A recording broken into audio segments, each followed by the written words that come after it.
Hey guys, Trent here coming at you with another video. So this video we're going to talk about how do you determine what you're going to sell an item for on eBay.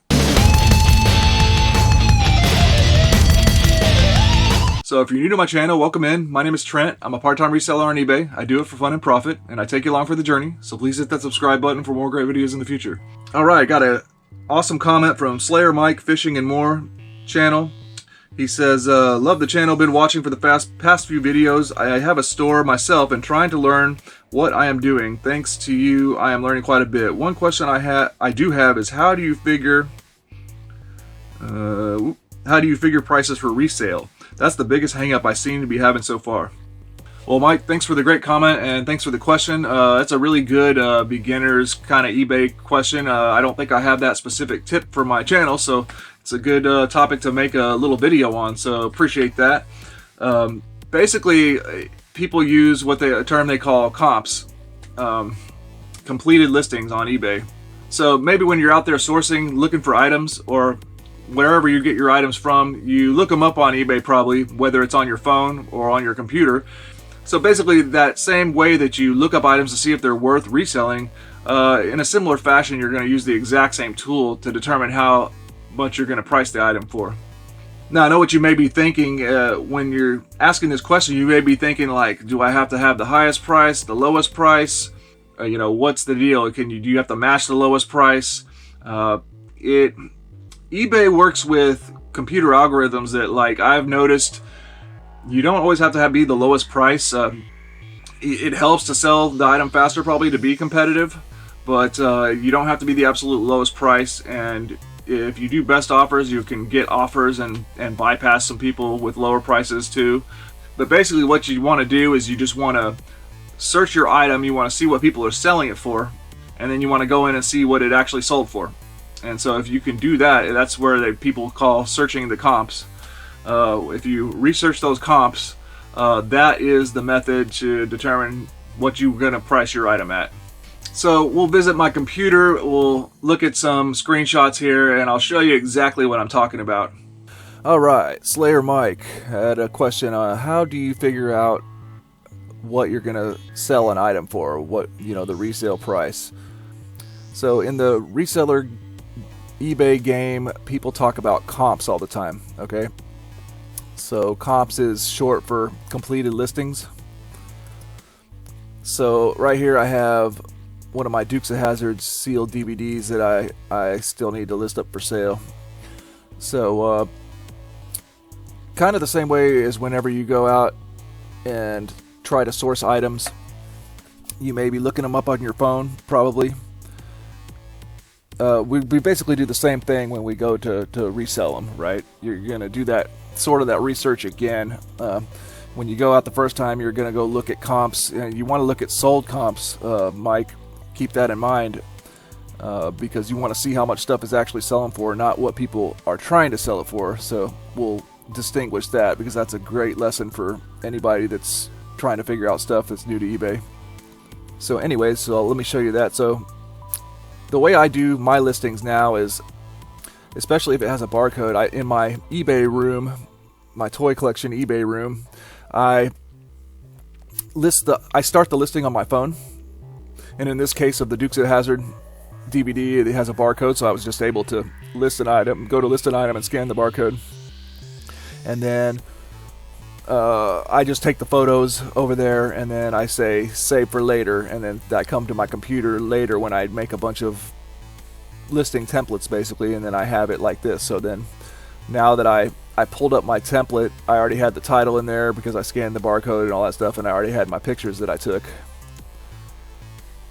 Just a couple pictures, because this is a sealed DVD. So now what I do is I open two eBay tabs, one for searching and one with my listing. So I'm going to copy my title, I'm going to put it in the other eBay tab and search, and I'm going to see what people are trying to sell it for. So we see here $15.59. I don't like that view. I like list view because for some reason it wasn't showing me this. Yeah, pre-owned. Okay, pre-owned. If you want to, you can filter new and used, but you can also see it here. Okay, great price, brand new, $21.46. Okay, interesting. All right, I'm thinking it's around about a $20 sale. Total price paid by the customer. That's a term I use, which means the total amount they'll pay, shipping plus the cost of the item. For me personally, I break up all my items into sale price and shipping. I charge shipping separately and don't offer free shipping. So if I were selling this item, if I were this seller, my item would say something like $15, just an example, $15 and $6 to ship to come out to $21.46. That's just how I do it, because I want to save money on promoted listings, because I use promoted listings on all my listings. But anyways, so when you first do the initial search, if it's in black, if the price is in black, you know that that's for sale items.